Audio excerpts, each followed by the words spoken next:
guys, welcome to The Roundtable. This is episode 116. I'm Jenny Walker, the social media ministry leader here at Life Church. And this is Mike Hill. He is our lead pastor. And sitting in between us is Joel Childs. What are you laughing at?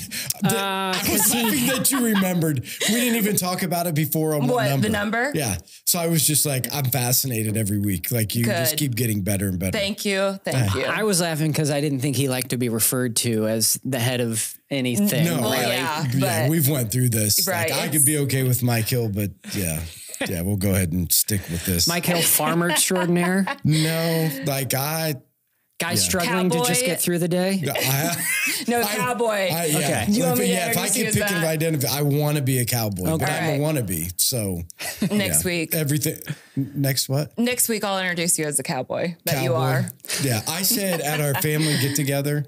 So we were having everybody over, and they're like, "Do you think Dad's like John Dutton?" Because they all just started watching. Yellowstone. Oh, they did. And I'm like, I want to be Rip. I don't want to be John Dutton. They're like, you are not Rip. Oh my gosh. I'm like, come on. That's your dream. That's the guy I want to be. Yeah. I don't know if I want to be John Dutton. Why do I want to be John Dutton? Is he not cool? Have you not watched it? No. Oh. It's a soap opera set. It's what? What It's did you just say? It's 100%. Oh my gosh. I can't believe Joel Childs just called Yellowstone. Join us on the podcast. We'll see you next week. Yeah, seriously. gosh, Anybody that are wow. Yellowstone fans, please smack Joel Childs for calling it a soap opera. It's a soap opera set on a ranch. It 100% is. It's drama all day long. Okay, so somebody that watches Days of Our Lives. Yes. And they like Westerns, then they'll dig Yellowstone. No. Thank you, Jenny. I say the same thing of Justified. Who? Justified? I don't know what Justified is. Don't worry about it. Is this something I should watch? It's a soap opera set in Kentucky. Okay. What? Yeah, so we'll have to look that up. Oh my gosh. This is something that you can find on Netflix?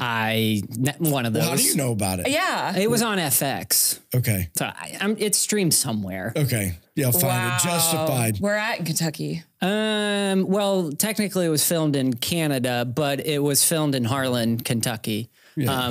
Is that Eastern? Yeah, I'm not sure how that makes sense. Technically, it was filmed in Canada, but it was filmed in Kentucky. No, it was set in Kentucky. But it was set in Kentucky. The place it was set was about on the other side of the mountain from where we did the mission trip, which was Harlan. So it was set in that area. Yeah, the good side of it. Whatever. Our mission trip was between Hazard and Harlan. On a mountain, right? Hazard. Yeah, Hazard. The Dukes of Hazard. Not the same thing. Sorry. Sorry.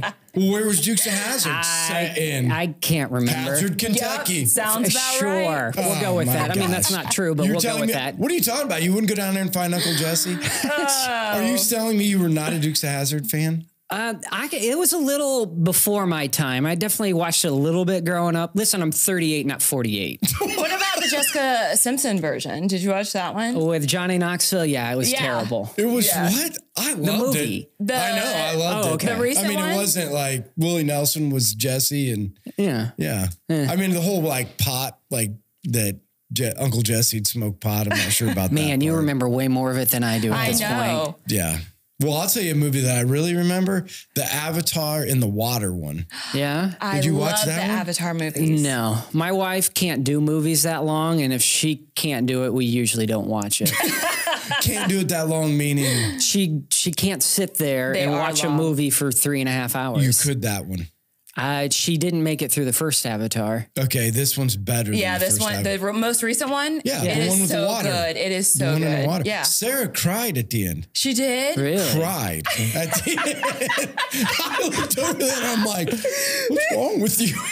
Oh my gosh. Yeah, I'm like, well, she's like, at least I have emotions. Oh, that's totally something my wife would say. That's somewhat true. Fair criticism. I'm somewhat that way. All right. No, go ahead. No, I was just going to say that's why that works, because decisions sometimes have to be made taking emotions out of it. Yeah, that's for sure. And that's why my wife and I work. Just you don't have any emotions either? I mean, I do, but I like to hide them, and I'm pretty good at it. Do you cry? I mean, I can. I know, but do you? Yeah. Like, what makes you cry? Yeah, I don't think you can cry. What do you don't think he can cry? No, yeah, he needs to prove it. Again, we discussed this off podcast, Okay. but my dad being a field director, I grew up around death. So you grew up crying? No, that's not what I was gonna. I've been real rough childhood. I cried every time Dad had a funeral. No. Yeah. So death in general, unless it's a significant loved one of mine, really doesn't affect me too much. What do I cry? So I don't you're know. like, if somebody dies and it's a tragedy, it's like, oh, well, I've seen tons of bodies. Well, like if it's someone young or a baby or certain situations, for sure. But in general, especially if I know they're a Christian, like, Yeah. well, I didn't say that's not what I said. I'm just like, okay, well, they're in a better place. Good for them. Yeah. Okay. So But nothing else like wells emotion up in you. I mean, there's things, but no, not really. Wow. What about you, Jenny? Dog movies. That's my wife. Do you remember it was with the two dogs? And Marley and me? No, they were on Okay. vacation. So this was my first experience. Two of dogs were on crying. vacation? No, okay, I'm explaining it wrong. So Better get it this out. was my first experience. Thank you. This was my first experience of crying at a movie. Okay, so it was Homeward Bound. Dude, I was totally thinking Homeward Yes! Bound. Two Yes, dogs where and the a golden, cat. Yes, two dogs and a cat. Yeah. So where the golden gets stuck in the hole, I was bawling like a baby at like 12 in the or movie. 10 or 9. Yes. In the movie. Yeah. Nick, do you cry at movies? Usually not. Okay. But Nick has emotions. He does. Yeah. I see him on stage every once in a while. If he really gets into the music. Yeah. Troy but every once in a while is the same way. Who? Yeah. Troy. Yeah. Yeah. Yeah. Like, is there something particular, Nick, that makes you like emotional? Sad movies. Yeah. Is yours Homeward Bound too? Is that a sad movie? It's a sad one. Got me. Oh, My Girl. My Girl. With Macaulay Culkin. Yeah. Dies from the from being stung. By a bee? Yeah, bees. But yeah. No, I choose to not watch sad movies. Yeah. Yeah. I'm sad enough. Like, I don't know. There's enough tragedy that I hear every day. I don't want to go watch a movie. So I'm trying to pick the funny ones. I honestly usually laugh at really emotional parts in movies because I usually think this is so ludicrous. Are you that guy? Are you that guy like that watches a movie and be like, this is, even though it's a true story, but they didn't make it up to your cinema quality. So you're like, oh, this is corny. Well, I don't know about cinema quality. I'm not Lance Clark. Yeah. But I mean, there are things, if it's a real life event, a movie about a real life event and it is tragic, you will get me emotional because it's real. Okay. But in general, if I know it's fake, I'm just not going to get emotionally invested in it. Okay. And so if I'm not emotionally invested, so there's not some sort of emotional, intimate connection there that makes it real, I'm out. Okay. Well, let's talk about that right now then. What are you emotionally invested in right now? Like, what gets your emotions moving? Like, what is it that's like, all the things I thought we would talk about, it was not going to be this, although I didn't know what we would talk about. Well, neither do we. Yeah, But that's fair part of the enough. fun of the podcast. That's how it goes. Part of the fun of the podcast is like, we're not exactly sure. But I love talking about things that are like people are emotionally attached to, things that just get them fired up. We're getting a little personal, which I got no issues with. But growing up over my life, we have a real small family. My dad's an only child and my mom has one brother. And there's 3 of us. So I've got 2 other brothers, one of which is a twin. And then, there's 2 of us. Wait, Fraternal, but we look very similar. you're a twin? You're a twin? I am. Wow. I don't know how I missed that, but That's a big fact that like people normally share. Actually, Perry helped out here at one point 10, 15 years ago with some audio stuff. I don't remember what it was. Okay. So anyway, but there were some family things going on, and through the death of my grandfather and this and that and some other things, long story short, we really reconnected as a family, which was awesome because we really never had any family connections. I mean, outside of my immediate family, my extended family was my wife's extended family because I saw them way more than I saw any of my own.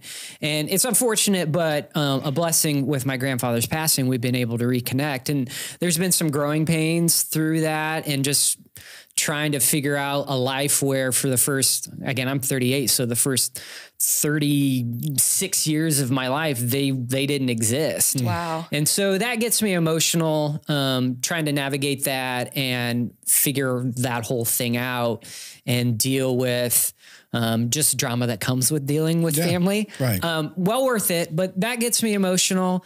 Is there something going on in the world today that you're emotionally invested in?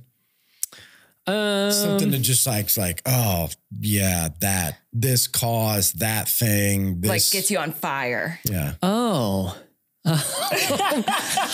honestly, because again, I mean, for that, like politics, something that's on. So the first thing is, this is something weighing on my heart. Right. Yeah. Right. This is something that I want to rekindle, redo, and we're navigating that. But is there something that like lights the fire in Joel Childs? When I think anything. So like mission work, the main reason for me personally, and I think I can speak for my wife here, that we gravitated to Life Church, I don't know, 8-10 years ago, was that making things personal. As I said, I don't really get emotionally invested unless there's a relationship. And so like church for me is nice, but like small group is by far the most important thing for me. And it always has been. And like when we were diving into church shopping and that sort of thing, like one of the things here is like, you talked about that. Mm-hmm. And I was like, well, clearly we see eye to eye. And so doing things with people I do life with and what they're emotionally invested in, I want to be as well. So things that friends are invested in, I get emotional about that. Like the missions trip, like there was a woman during the food giveaway that we did. And she was telling me, so our job was during the food giveaway was to just be there for people, talk with them, pray with them, and help them gather food and take it back to their vehicle and just in that short period of time, at least do life. Mm-hmm. And the very first woman I met, we're standing in line waiting for it to open, and it was her and I think it was her daughter-in-law. And she starts telling a story, and it's a crazy story. And she tells a story. I mean, long story short, husband has had horrific health events and hasn't been able to work. And it took him 20 years to get disability. Wow. One son gets out of the military just in time to drive back to Kentucky to be by his grandfather's side. And then he passes. And one son gets shot in the leg in a drug deal gone bad. And then another son is working a bulldozer on a strip mine on top of a mountain in Kentucky, and the mountainside gives way. And he falls in an excavator, 400 and some odd feet, breaks his back, breaks his neck, breaks his ribs, breaks all sorts of things. Crawls out of it, drives himself home and showers, and then is discovered. And he's in such bad shape, they have to medevac him out. Oh, wow. So they take a helicopter, and when you're in these sort of areas of Kentucky, you can't just put a helicopter down. And so the nearest open spot was a baseball field. And they're like, okay, we're going to transport you to this school. And his mom was like, okay, I got to go. I'll meet you there, because she had to go to the school to tell this guy's kids who are at school at that time, hey, you're going to see your dad coming in. Helicopter's going to take him to Lexington. And she just goes on and on about this story. And I'm like, that's crazy. How's he doing? Always walking around, all this sort of stuff. He can't move his neck and he can't move his torso side to side. But outside of that, he's doing really, really well. And I'm like, that's crazy. How long did that take? And she was like, oh, I don't know. The accident happened 1.5 years ago. And I was like, are you kidding? And so she's telling telling me all these stories, and I literally said to her, I was like, you got to stop. I'm getting too emotional. I just want to pray for you. And so like those sort of things I will get emotional about because I'm involved with it. So it's personal to me. So I would say to, bring this whole thing back. If someone I'm close to is emotionally invested in it, or it is close to me personally, and I'm not saying that's right or wrong, but that's who I am, the good, the bad, the ugly, that will get me emotional. So we'll talk about your small group experience. So talk through the concept of look at Nick. Do you want me to say it? Do you want me? Isn't that funny? Story? Yeah. Let's hear how great we are. Yeah, let's well, because I think it's fun. I mean, you guys have been, I think, through Letters to the Church. I feel like we did that together. Yeah. So I mean, you guys as a group have been through the concept of how do you do big church, because you got a guy in your small group, Nick, who is making big church happen. Yes. Right. I mean, his whole job is to the production side of big church. And you guys are in small group. So talk about your small group, talk about maybe some monumental moments, like some things that have been, I don't say life-changing, but things that have been significant. Yeah, significant. So Nick, should I say what I said to you then? I mean, which is sort of funny. Which time? Well, about when Mike was there. Oh no, just say it. Yeah, come on, just say it. Just bring it out. So, a few, I don't know, maybe a month ago, I don't know, here recently, but a little while ago, we were discussing, and we kept having the same conversations in our group. And we're like, and we kept bringing up Letters to the Church. Okay. And then Nick and I were talking on a Sunday, and he was like, why don't we just read that? It's been probably 4 or 5 years. It's Clearly been a while. We need to. So after Labor Day, we're actually going to start that book again. And the last time we did it, it really, in a good way, upset the entire group. Right. And there was a lot of people who were really pushed outside their comfort zone. And through that conversation, one of the things I had said to Nick, and he said, well, you should say that when you do the podcast. I was like, I don't know. And he's like, well, if you don't, I might tell you to. Nick might just say it anyway. And I said, one of the best things that ever happened to our group was you leaving it. Listen, I would not disagree, but maybe you should explain it more. Well, yeah, there's more to that. Yeah, no, that's it. All right, see you guys. See you next week. Not exactly how it worked. I mean, yeah. No, what had happened is I really felt like where we at as a group had just developed into just another Sunday listening, and there wasn't Mike. Because he was talking. Not necessarily about Mike, but because Corbin and Ernie were a big part of that. And they had really great conversations, but it wasn't super personal because when Mike's involved, there's a gathering, which is not a bad thing. That's not criticism, so don't take it that way. But when a group reaches a certain mass, and Francis Chan in that book would say around 12 people, you lose a personal connection there. Right. And after a certain period of time, I was like, this is great. We're really diving into the message. There's really good information here, but I need more than that. And so I was really contemplating about, leaving or starting another one or whatever. I wasn't sure what. Because you've always done small groups. No, I haven't always done small group. I mean, as long as I've known you, I mean, Adam Shoemaker, you were a big influence in Adam's life. And, when Adam was trying to figure out institutional religion, and that was the same going to for church, me. and you were, you had him in a small group. And so, I mean, you've done it a lot. At least from what I know. The long and the short of that is how I came to small group is my wife and I, and this is a story for another time, used to live in Kentucky near where we did the mission work. And we lived for 3 years. And in general, the only way we survived as a couple in a marriage and our faith was getting involved with a church that was big in small groups. And it really opened up my eyes to how important it is to be in a place where you can be so personal, intentional, and intimate with a group of people outside of your marriage. Right. And that just wasn't getting filled. And so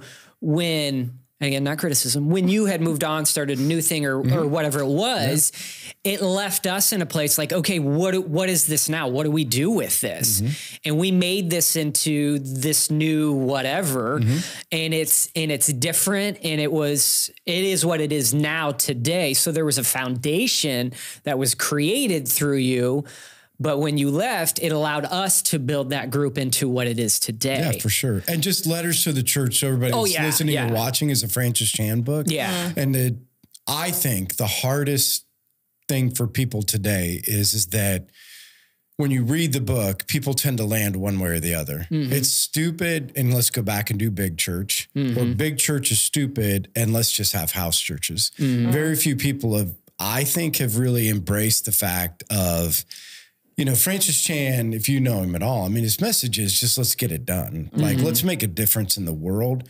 And if you're just going to big church and you're not making a difference, you can still not make a difference in small church. Yeah. Or you can not make a difference in small group, right? Sure. Oh, yeah. And I think you guys have embraced, at least because I'm still on the group chat. I don't know that I'm supposed to be, but I'm still on the group chat. When was the last time you posted anything? I don't post anything, but I read every one of them. Do you really? Oh, yeah. Took me a while to figure out the whole group me thing. Like when you guys would be like, check this out. I'm like, there ain't nothing to check out on there. And then you have to tap on the link and it goes to whatever. You may want to talk to Bruce about that because he's still like, oh my gosh. So, I mean, I keep up on it, but I would see and hear from the people that are a group, the one things that you guys have embraced is Life Church gathering on a Sunday morning has a place and small group has a place. Both of those equip us to be able to do ministry into the world. And that's what you guys are figuring out how to focus on. And I would assume that there have been some, at least from what I've heard, some deep relationships where at different times, people who have been hurting, the small group steps in, the small group's a part of, the small group checks on. The small group is acting as we think every small group should, which is like a small church. Yeah. Oh, right? For sure. Technically a small group of men or a small church of men, but yeah. Yeah. But you guys are not only gathering to get information. Oh, no. It's way more than that. Right. That's what I'm saying. Yeah. So, I mean, have there been some, can you share maybe one story of something that's been monumental that's happened inside of your small group that'd be like this was something that, we can look on and say like, this made a difference or we did this. It doesn't have to be monumental, but just something you can remember about. I think that, the biggest person who's probably been affected in total life change is probably Don. And Don has really stepped into sort of that father role of the group. And that influence has been significant in so many people's lives. We've had, there are quite a few. I don't necessarily want to say them because some of it's really, really personal. Yeah, no, for sure. I don't want to. So, but I would say that like the person Dave who's now on the praise team was 6 months ago to who he is today is a direct reflection of being very personal, being very intimate, and being very purposeful. And that all started through Don, by the way, of just feeding into somebody's in a really difficult situation. And then also seeing that development because now he's in a place where instead of being in the group and talking about all of these issues that he's dealing with, he's on the front saying, hey, what's God doing in your life? And he's now pushing the envelope. Cool. And so, I mean, again, there's so many, but that's just one in the last 6 months, I would say. Yeah. And just to give some people like a brief history, because I think this is an important lesson, right? The whole idea of, I think Don's small group is the epitome of what we would want to happen, being that, so I started the small group with Don because Don was at a place like, what do you do next? And so I'm a starter. So I'm the type of person to be like, well, let's just start a small group. Don, I don't want to have it at my house. You host it at your house. And like you said, you get a lot of people, and so for me, it came to the place where I was like, my use has ran out here, you know, for sure. Like my use and what is happening, because it's a gathering of a bunch of guys that should be doing their own thing. Yeah. You know, and there's too many guys here that should just be doing their own thing. And I'm keeping everybody in a room when they need to go out. Yep. So when I leave, you know, essentially it's like, what do we do with the group? And here's what I love about it. Don did what he could do. You did what you could do. And everybody did their part. And that's what made that group special. And when Nick was there, because he likes to take huge sabbaticals from it. You got called out. But you know what I mean? Because Don just flat out said, what do I do now? And I'm like, you lead it. Yeah, I said, you lead it, and could just mean just open up your house and identify a leader in your group. And so he identified, you know, you as the leader, you know, essentially as the teacher, you know, in that group, and that he's the host, and that,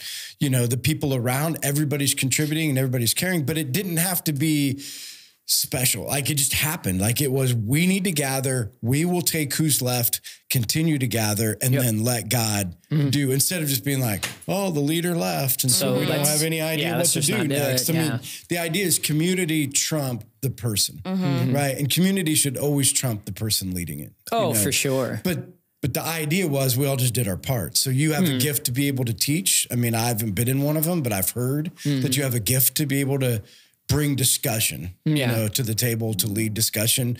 Don, obviously being able to be the father figure or open up his house and do things. And I just think I think it's a good teaching lesson for all of us to learn that community will trump everything and that it's worth fighting for. Oh yeah, absolutely. You know what I mean? Instead of just giving up, community is worth fighting for. I mean, we used to meet at Don's house. It's under construction right now. But you guys are here now. Yeah, we meet here now until Don, and there's some drama there, believe it or not.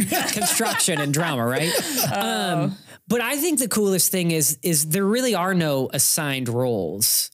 Period. There's some assumed. Yeah, I would say assumed roles. Yeah, assumed roles. And I think because life works that way, because that person that you used to be that person you used to be able to go to may not be available in that sort of time. Right. And that's fine. And the small group works that way because for certain seasons of life, you may not be available for a little while or whatever.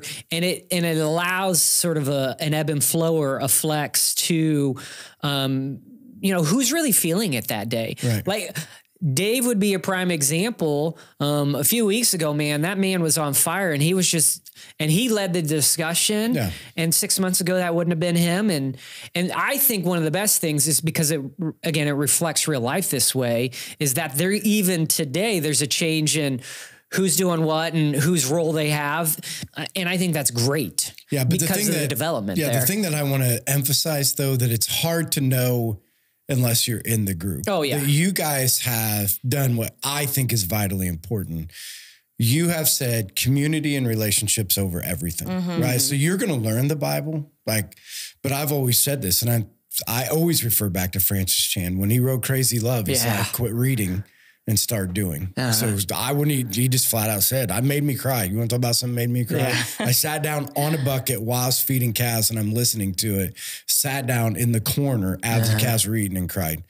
Because calf is probably like, what the heck is going on? Because it was so monumental to me, because it was so foundationally true. Yeah. We read and know so much more than what we do. Yeah. And so you guys have created a place where you're going to study in your talk, but relationships and being together is going to trump how much knowledge you have. Oh, there are plenty of times where we may only spend, I would say most of the time we meet for an hour and a half or so. Right. And maybe 20 minutes of that is actually diving into, you know, what the message was about or that sort of thing. It's almost always about like, how's your life? What impact, what scripture is speaking to you, what's going on, and how can we help you? Right. More than anything else. Right. Yeah. So we've spent 28 minutes talking about. Holy moly. Well, hey, small groups are that important. No, listen, again, so that people can get to know you. Oh, a little okay. bit. Yeah. So let's talk through that. So most influential time in your life or person in your life, or both?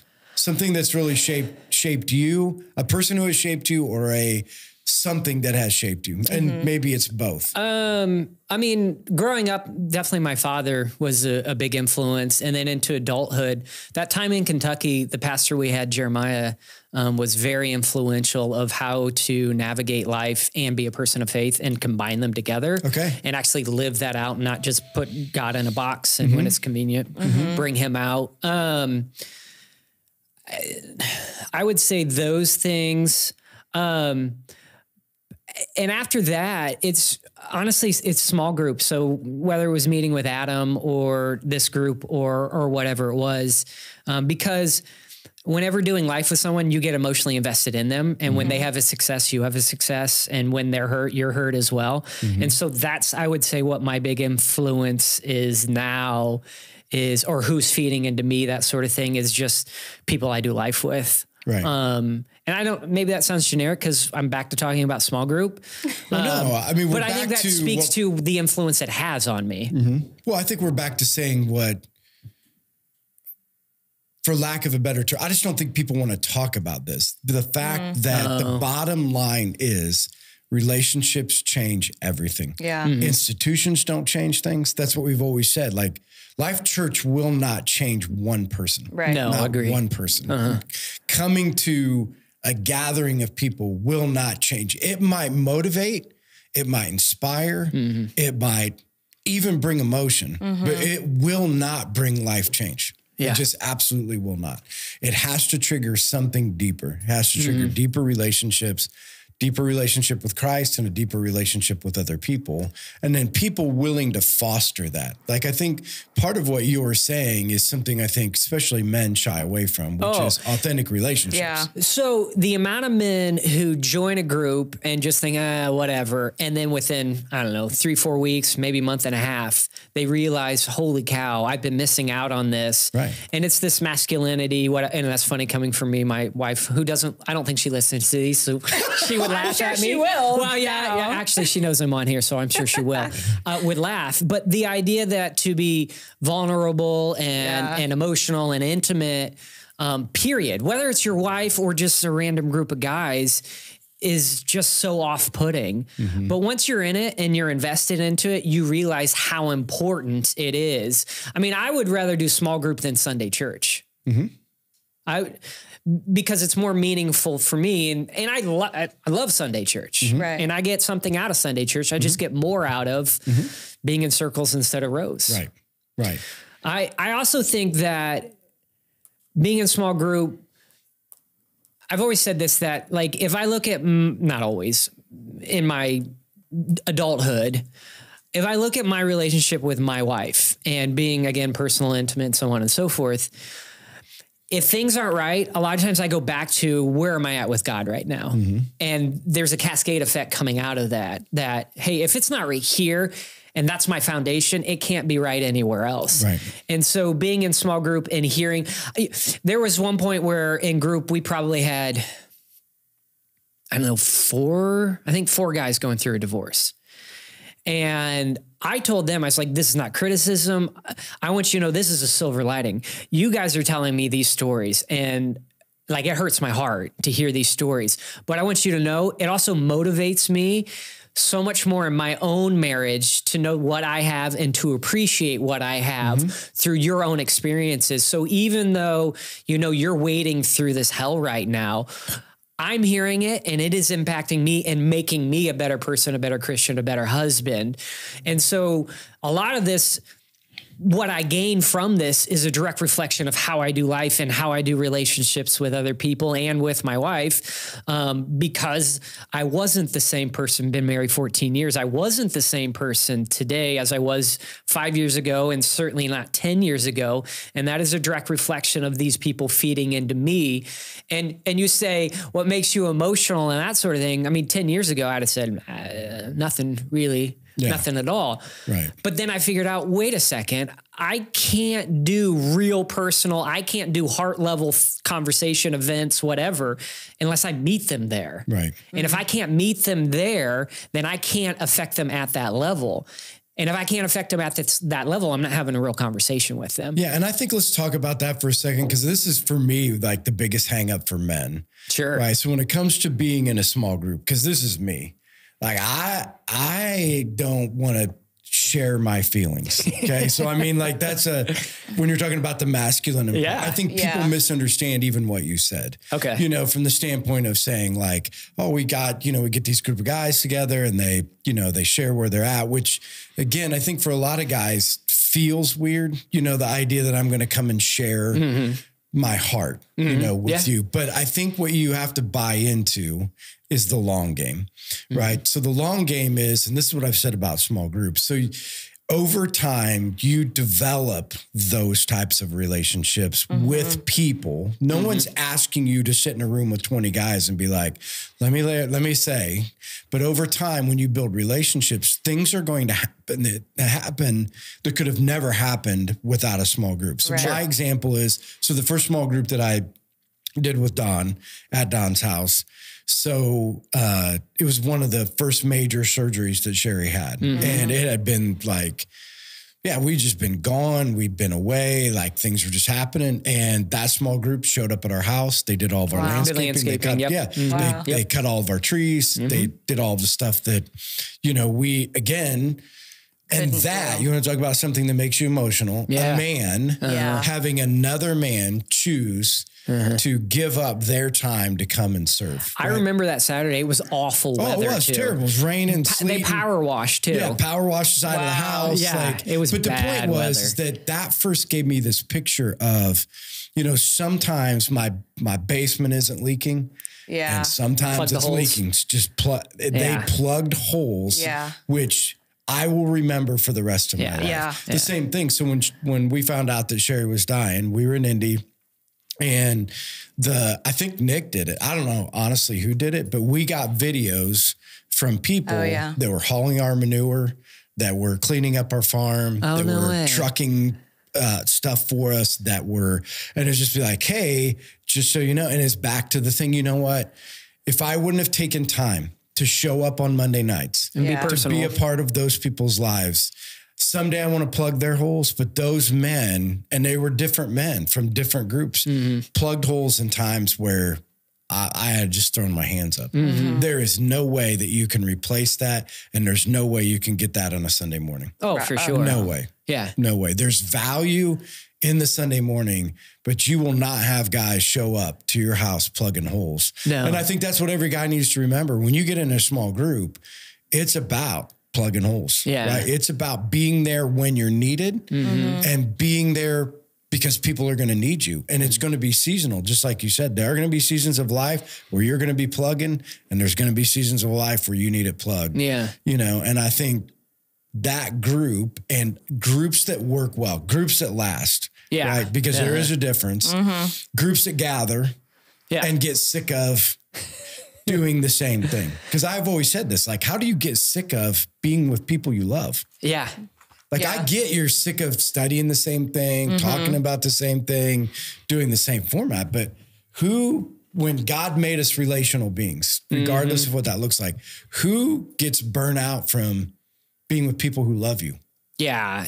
I think it speaks to the realism of the group not being superficial. Yeah. When it's superficial, it just becomes part of the motions, and then you get tired of the motions. Right. Yeah. But when it's real and it's more than surface level, then again, you could become emotionally invested in it, and that's an entirely different place to be. Right. Yep. So Joel, obviously we're going to have to bring you back on because we're already 40 minutes and we try to keep the podcast. Oh, seriously? Yeah. Yeah. I mean, we try to, Nick's analytics have told us people stop listening after a while. Do they not know about long form podcasts that are three?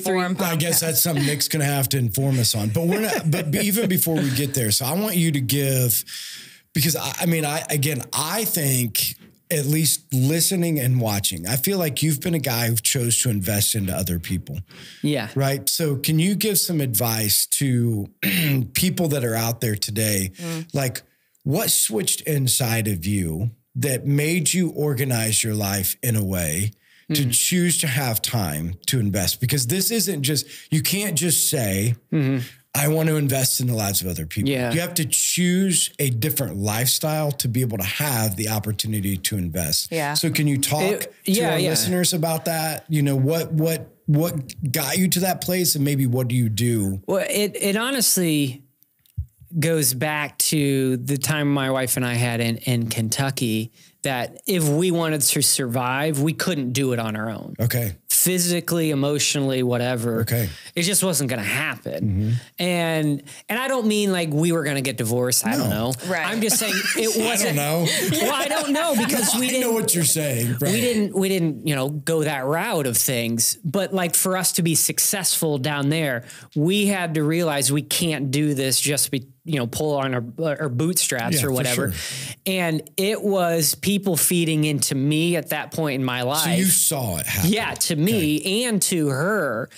And there was also just a sacrificing of saying, okay, God, whatever you want for us, we'll just do it. And the stopping of the fighting God on things. And so why it's such a key piece to what I do and why I feel passionate about it and why I think it's so integral, period, is because it was for me.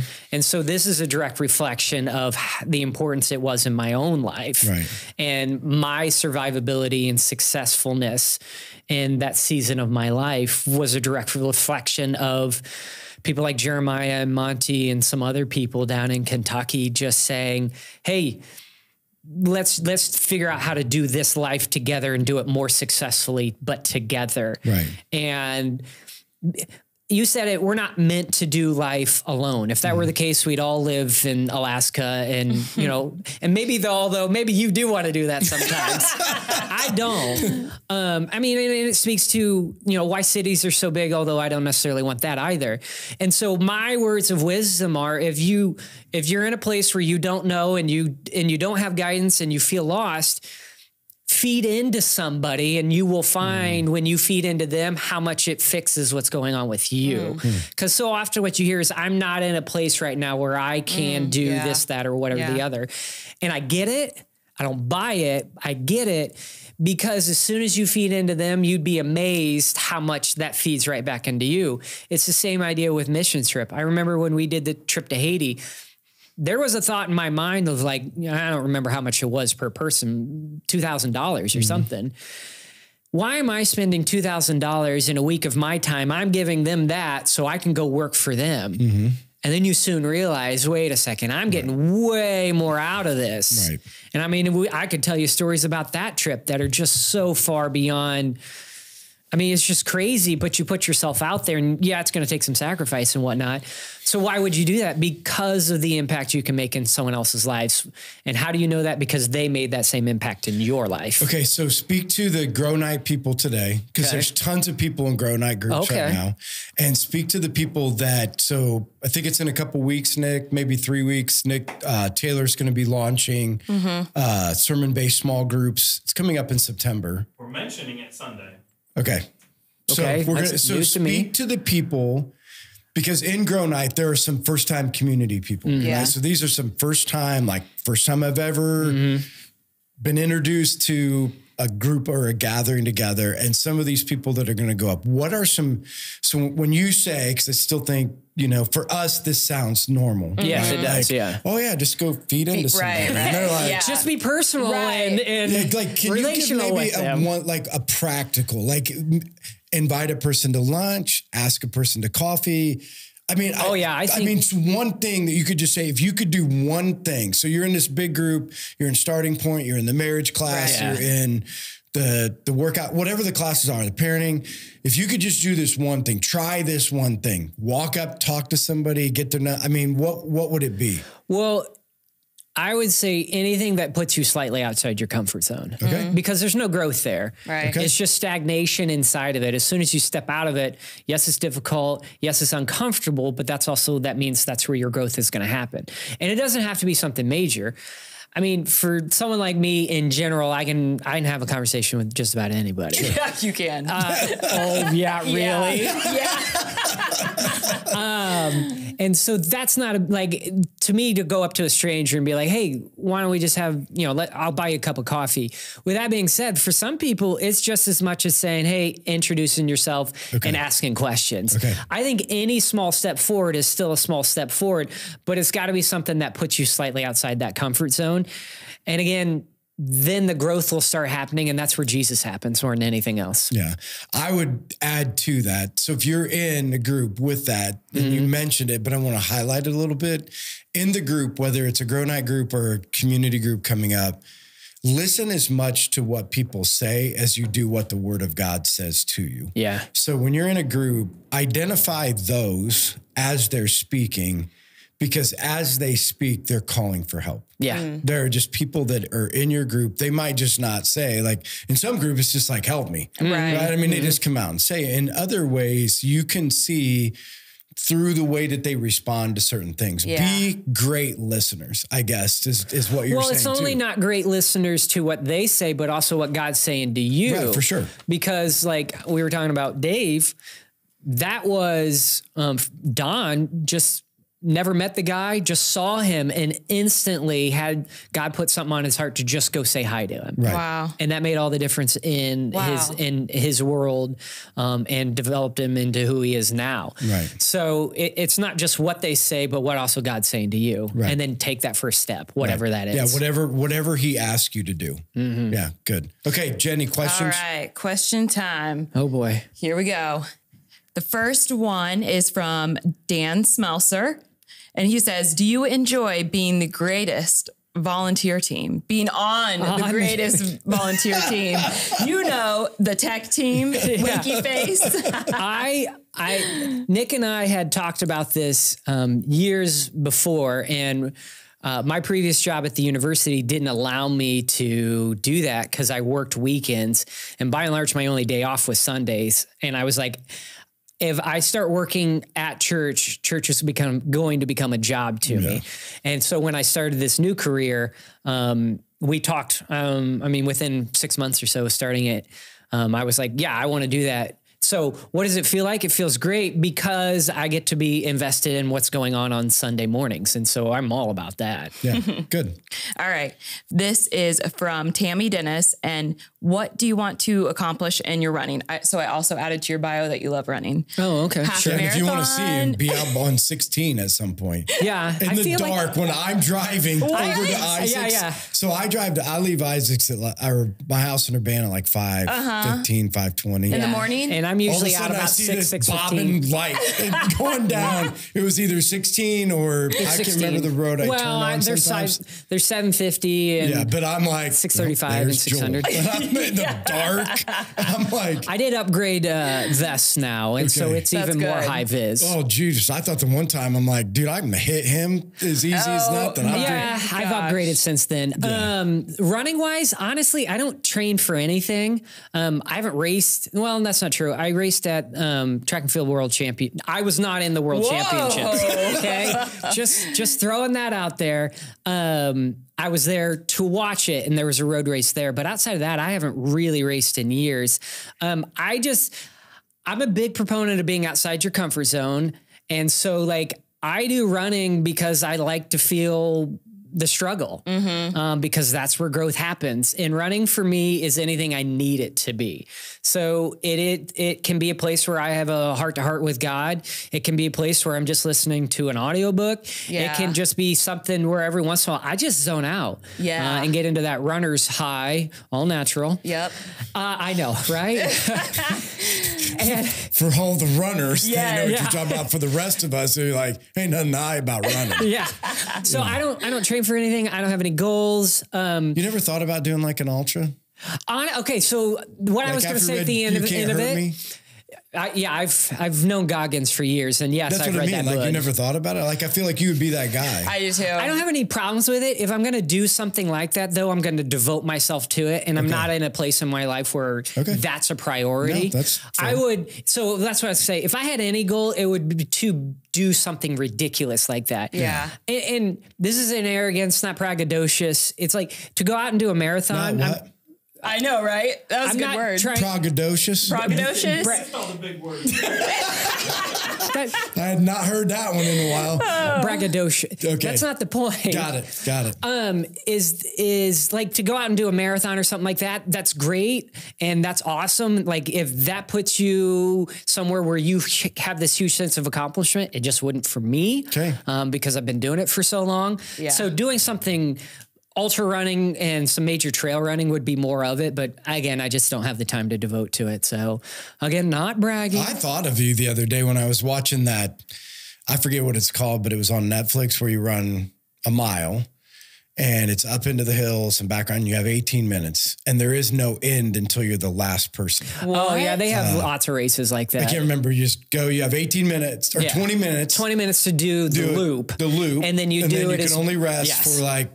Well, the rest is built into that 20 minutes. Yeah, so you try to get it done in 18 because at the end of 20 you have 2 minutes minutes rest. But it's like 500 feet, 600 feet of elevation. Well, there's several of them. I don't know which one you're specifically talking about. I watched it and I'm like, I was Netflix? fascinated and I was like, this is Joel Childs. Like there was this skinny guy on there that like never seemed to run out of gas. And I'm like, Joel Childs like the Energizer Bunny. I bet he would never run out of gas either. I'll tell you what, if you want to see something that's ridiculous, obviously Reed can't hurt me.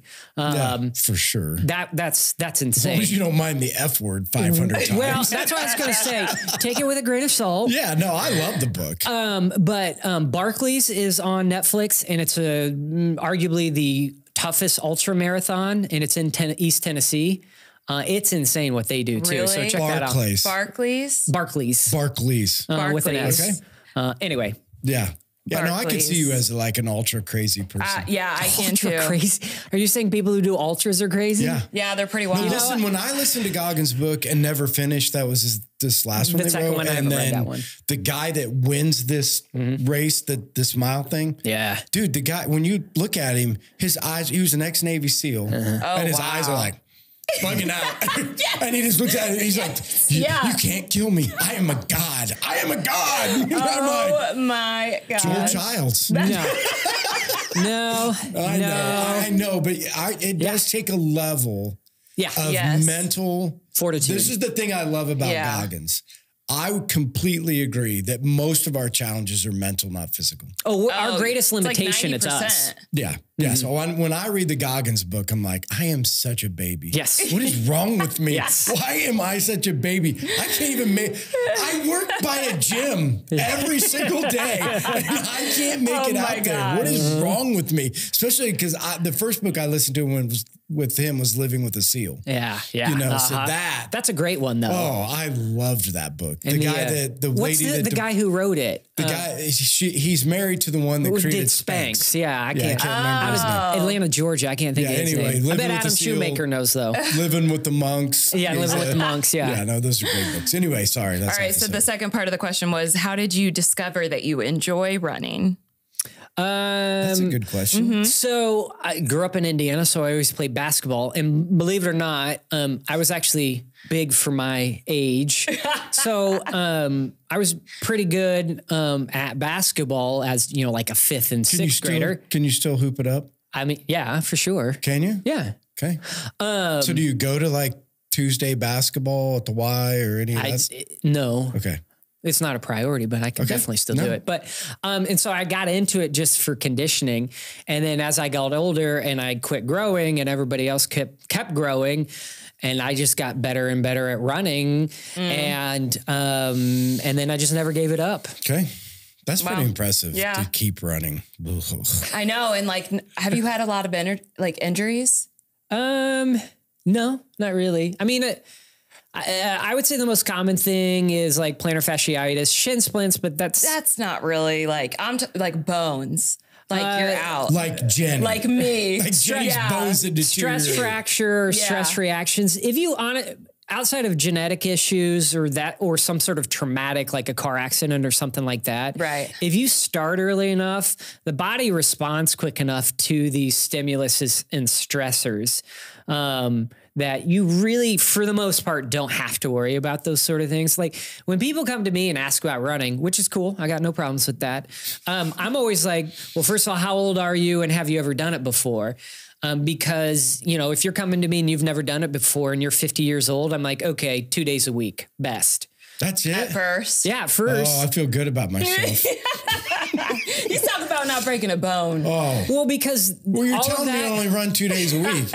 No, I didn't finish though. Oh. Only run 2 days a week. The other, like 2 or 3 should be some form of resistance training still, so that body still responds to the stimulus. Yeah. And elliptical swimming's really, really good. Bike or elliptic go, which Do you have to stretch? Because that's that. Amen. Yeah, elliptic-go is What's the thing. elliptic-go? It's the bike version of ellipticaling. I've so never it's a seen bike one. on the road where you're ellipticaling. Cool. It's called elliptic-go. Elliptic-go. Why don't we have an elliptic-go? You'd have to take it outside. It's a bicycle. It's a bicycle on the road. Got you. Okay. Yeah, it's like the bike. So Got you. Can't ride a bike. Now, that's where you would start, and then you would slowly, as your body, because what takes the longest to adapt are ligaments and that sort of thing, and then bones. Yeah. And so they will eventually, like one of the best things you could do for osteoporosis and stuff like that, if you have a genetic disposition towards that, is any sort of resistance training. Dr. Joel. Sorry, I also have a master's in... I'm loving it too. If your bones are deteriorating, go out and run 5 miles. You'll be perfect. No, that's not what I said. That is not what I said. What you have to say. I know what you're saying. So I have a master's in health. Well, not to be most of a braggadocious, but go ahead. Well, no, I'm saying that's why there's a background to that. Allodosis. I think one of the best things you can do, period, the older you get, is actually weightlifting. Yeah. So people look at me, and Troy brought this. Well, I think Troy did. Somebody did. I've been made fun of several times on this podcast. Yeah, I know. Believe it or not, weightlifting is one of the most crucial things you can do the older you get. It's important with younger age because it helps develop coordination, but it's even more important the older you get because you lose muscle mass. And so like doing little easy things like standing up is difficult. Well, how do you fix that? Through strength training to help with the coordination, but it's also resistance training which helps harden the bones. And so anyway, now we're way beyond the question. No, listen, I'm good. I'm gonna go lift weights after this. Best thing for Make sure you incorporate a little bit of plyos. Make sure it's relevant to your some cardio. Yeah, plyos. Plyos like it can be jumping jacks. Sure. No. There's all sorts of calisthenics planet. I'll tell you what I won't do is a burpee. Well, nope. Oh, they're the best. I can get on the treadmill and run a mile. Yeah. But other than that, it's... you make Nick feel bad when you do that. You do. Why? You do. Nick, do you want to talk about that? Oh, I haven't ran in 5 years. I don't. I ran an 8-minute mile. I don't run, but for whatever reason, it tends to work on a treadmill. I think it's different. Well, it is. Yeah, I think a treadmill's way easier. But do you want to get into the science of that too? Do what? Do you want to get into the science of that? Because it is way easier? Because it pushes you forward. Yeah, no, it's just way easier. It propels you and you respond to it as compared to the ground. You're propelling yourself. Yeah, no, I think it's way easier to run on a treadmill. It's different. For me personally. I hate it. I call it the dreadmill. That's what everybody calls it. It's awful. Yeah. That's where you can really zone out because you don't have to worry about cars or nothing. Okay, sure. I love it. Hey, he ain't worried about a car, about ran him over a few mornings. True. I got pulled over last winter on 635 running at night or running in the morning. How'd you get pulled over? I had a light up front, a light in back, and a high vis vest on, and a cop pulled me over. Because they thought you were a car? No, he was like, hey, you're doing everything right, blah, blah, blah, blah, blah, but please, would you get something that's even brighter? Okay. I'm just looking out for you. And I said, I appreciate it. And then I did. Over. Yeah, so I'm running along, cop goes by, and then lights flick on. I'm like, oh, that's weird. I didn't see another car. And I kept on going. And then I hear a whoop, whoop. And I'm like, I'm getting pulled over right now by Norwood. Do we want to go into my rant about why cops are worried about pulling over runners? That's hilarious. Okay, let's not. I'm anyway. Oh my gosh. Okay, next question is from Corinne Bates. Oh, she calls me Josh. She doesn't know my name. Here we go. Oh my gosh. I love Josh. Told you. Josh is one of our best production volunteers.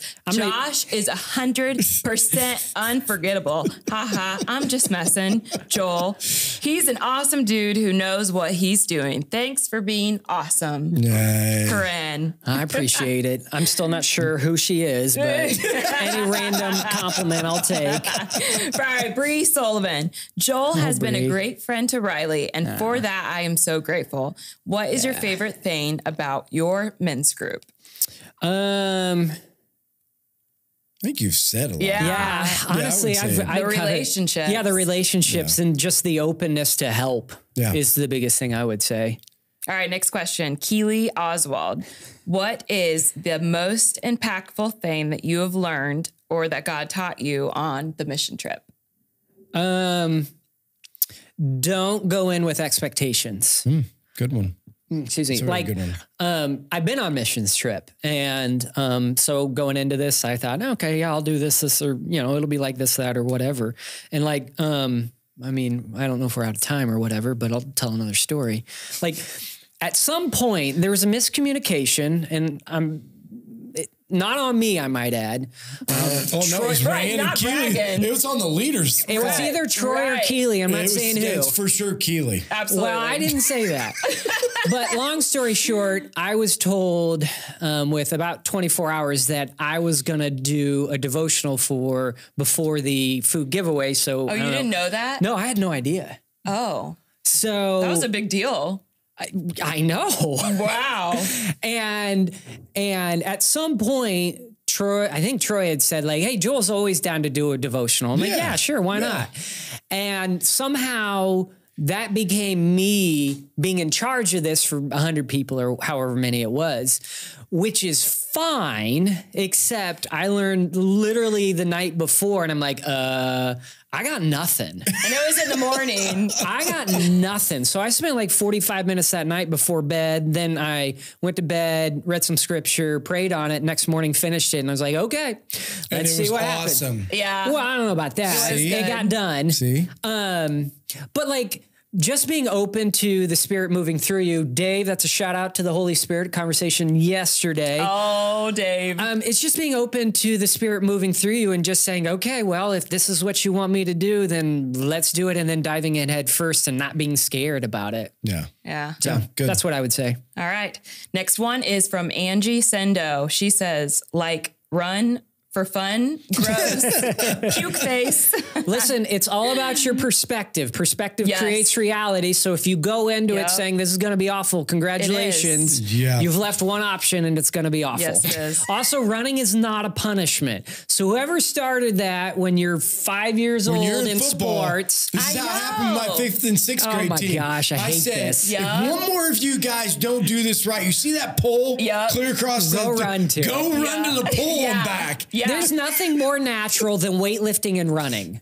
There's nothing more natural, neither of which are punishments. Okay, got it. But they are always used as punishments. Absolutely, they are. Yeah. Every time we drop a flyer, we'd have to run. If you don't like running, change your perspective, but also make sure what you're doing is appropriate for you. Got it. Yes. All right. Karen Bennett. Have they announced Social Security increases for the next year? Oh my gosh. No, they haven't. That information doesn't usually. Oh, this is the other, the other side of what I do. They didn't even find out about you. No, retirement and Medicare specialist. As of right now, there's no COLA, which is cost of living adjustment. There's always a slight adjustment due to inflation. They haven't said what it's going to be yet. Okay, Karen. I tried to make that as abrupt as possible. Yeah, Nobody wants to have that. I mean, I want to have that conversation. We'll find Karen. I'm sure she wants to too. All right, Jamie Tackett. Mark 10:27 says, with man, this is impossible, but not with God, all things are possible. Tell us about a time in your life that not only God could show up and show out. Any mission trip I've ever been on in that season of life in Kentucky. And we've kind of talked about that. Yep, for sure. Any, especially in Haiti, there were things that we saw and that, I mean, and Mike's told stories about being in third world countries, and Haiti is.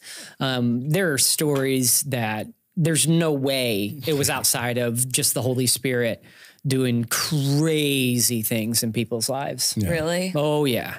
You've not been to a third world country? No. Well, Dominican Republic, but I was in a nice place. Yeah, no. But like when we would drive around, I would always I want to do that so bad. No, I can't figure it out. That's what I've still to this day wonder, because there are just things that happen and people are like, well, it's because that's all you're focused on. I'm like, I don't know. I don't think so. I don't know. I think it's like what? I think it's being in a place where the only thing you have is God. Mm-hmm. Oh, and so it allows God to do everything for you. And you see those sort of miracles or whatever that you read about in the Bible where here in the United States, we limit God. Well, God can't possibly do this, or God doesn't have enough time for this. Where you go to third world country, they don't have any other options. We're blessed. Yeah. So that's what I would say more than anything else. Yeah. I don't know. It just seems like, I did not say that God's more present. Maybe that's the terminology. It's because it's all you're thinking about, but I don't know. I think it's more what you said. And I just think we limit God. Like, I don't think we allow for the freedom of the Holy Spirit. Yep. Not in a weird way. You know, one of the things I laugh at all the time is when I do get on social media and you get on there and all of a sudden, have you seen these posts where the guy's like talking and he's like, and all of a sudden these guys are up there. No. Oh, it's charismatic. Have you seen any of these? Pentecostal. Your analytics, what are you watching? No, that's weird. You've never seen that? The algorithm. No. Like walking around, he walks up, he's like, no, but I can see it in my head. I don't think that's exactly what we're talking about. No, we're not. The Spirit. No, I think you should do it on Sunday. But I do think that there is something about us limiting. Well, yeah, because we have everything. I mean, we saw something similar to that in Haiti when we laid hands on a guy. And the Shambhala, not quite that. And they weren't up dancing around, but anyway. Yeah. There's some craziness. We just say one short crazy story from Haiti that you experienced. I just love I love the different cultures and stuff. Something that you experienced. Well, I mean, that would be one. Actually, Corbin's wife, Haley, when we were down there, we were working in a shanty town. And I mean, they are literally just shacks with corrugated steel, and everybody drinks out of this water trough going next to the road, which all of the dirt and debris rolls into, but you also bathe in and clean in, and that's your drinking water and so on and so forth. Haley, we were walking by and she all of a sudden had this vision of this house And we went to our guide and he was like, oh, that's a witchcraft house right there. And I mean, again, story for another time, but they're laying hands and a guy literally, I wouldn't say convulsions, but I mean, it was like you would see in a horror movie. Yeah. Like exorcism. Yeah. Stuff. I mean, that's way more dramatic, but that type of idea, that was what happened there. Mm-hmm. Wow. Yeah. So it was crazy. Lots of stories. I love stories. All right. Any more questions? Nope. No more questions. All right. That's it, huh? All right. Wow. We haven't done this one this long in a really long time. Yeah. Is that a good thing or a bad thing? Good. Listen, we just try to follow Nick's lead.